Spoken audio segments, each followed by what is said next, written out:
While checking the map, Makoto notices a small village by the sea and decides to head there. Phil agrees, but not because he's a good buddy. He's more excited about the krakens, sea serpents, and all the seafood in the area. Meanwhile, Nerner the witch hears about Phil being Makoto's companion. At the same time, Phil zips through the forest with Makoto on his back and reaches the sea in no time. As soon as they arrive, Phil uses his lightning power, stunning all the fish in the lake. They float to the surface, and Phil demands Makoto make a feast. Makoto carefully selects the fish he'll cook, tossing the poisonous ones back. He buys butter and flour from the online store, builds a fire with Phil's help, and prepares 3 kinds of fish, grilled, with mayo, and wrapped in foil.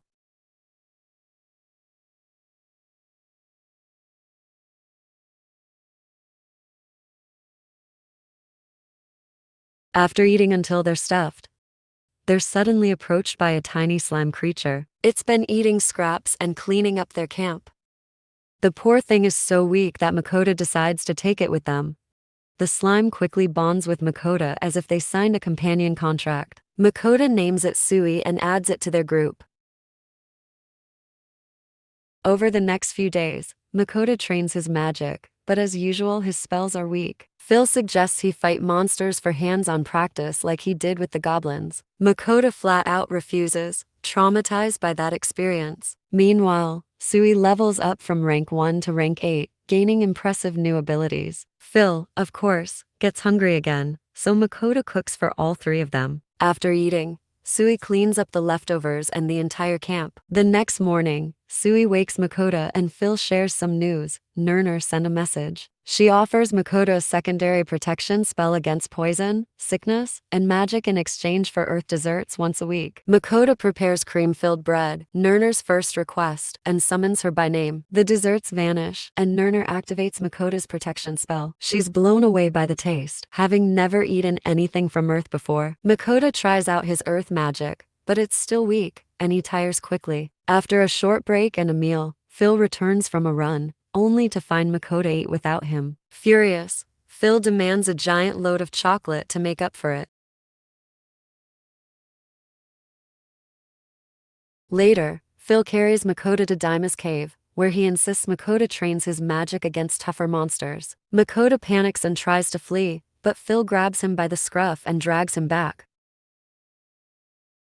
Phil sets up a protective barrier, reassuring Makoto that he'll be safe. Still, Makoto's terrified. To boost his strength, Makoto orders a ton of food from the online store, sharing it with Phil and Sui.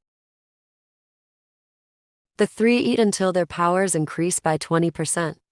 With their bellies full, they enter the cave. Inside, they encounter slimes. Sui easily melts one with its acid powers, while Makoto takes out another using his new stone bullet spell. He's amazed at how far he's come. Makoto also discovers the cave absorbs the bodies of any dead creature, monster, or human. Creepy, right? Deeper in the cave, Phil warns Makoto about horned rabbits. When the rabbits attack, Makoto defeats them with his sword in seconds. Feeling braver, they move on. Next, they face goblins. Makoto uses his fire magic.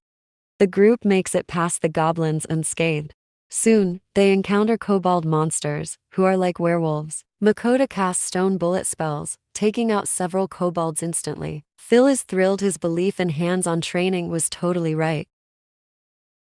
Finally, they reach the cave's deepest level, the open space, a massive chamber filled with 100 kobolds. Overwhelmed, Makoto tries to retreat, but Phil blocks him, saying he'll help if necessary. Makoto reluctantly stays and starts fighting. Sui throws acid at several kobolds, while Makoto uses his stone magic to defeat a few more. They fight until only 2 kobolds remain, but when the Kobold King appears, things get real. The Kobold King's presence terrifies Makoto, who freezes in fear. Phil scolds him, warning that the barrier won't hold if the king keeps attacking.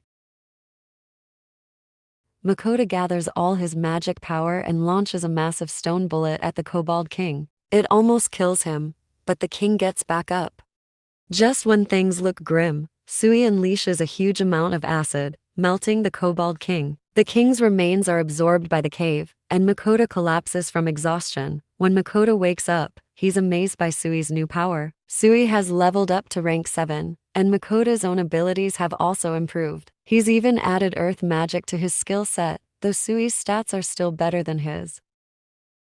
Phil returns and casually mentions he snacked on something during Makoto's nap. Hungry again, Phil demands Makoto cook something special to celebrate his progress in earth magic. Makoto orders eggs and sauces from the online store and prepares a killer dish with rock bird meat and fresh ingredients. As always, the food is amazing, and they all eat until they're full. The next day, the group reaches a forest divided into 2 zones, one ruled by orcs monsters and the other by griffins. Humans avoid the area entirely, taking a longer route around the forest. Makoto freaks out and begs Phil to take the safe route. But Phil, unfazed, presses forward, while Makoto nervously looks over his shoulder.